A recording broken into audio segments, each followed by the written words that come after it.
The most consequential action of James Madison and the Democratic Republicans in 1811 was their decision to let the charter of the First Bank of the United States expire on March 3rd. This was rooted in the party's core belief in a strict construction of the Constitution, which they argued did not grant Congress the power to charter a national bank.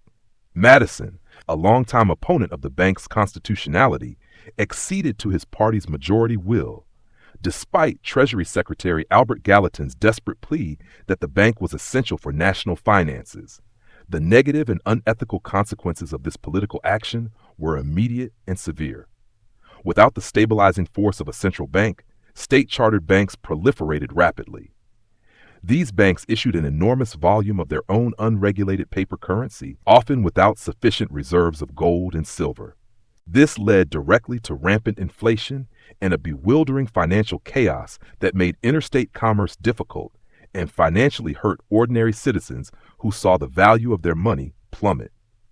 The action was politically motivated, prioritizing a dogmatic adherence to a constitutional interpretation over the proven economic stability of the nation. This decision was compounded by another major development in 1811, Madison's formal preparation for war with Great Britain. In July, he called a special session of Congress to convene in November, where he urged legislators to prepare the country for an imminent conflict. This drive toward the War of 1812 was heavily influenced by a faction of Democratic Republicans known as the War Hawks, led by Henry Clay and John C. Calhoun. The manipulative and potentially immoral consequences of this shift toward war preparation lay in the motives.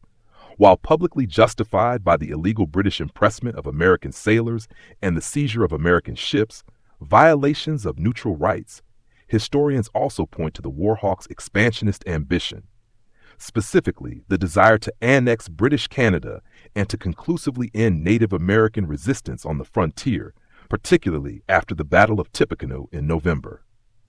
This hidden agenda meant the suffering and costs of war were being sought not purely for the defense of American rights, but also to acquire territory at the expense of another nation and to enable the further displacement of indigenous people, making the war partly an act of unethical land speculation dressed up as patriotism.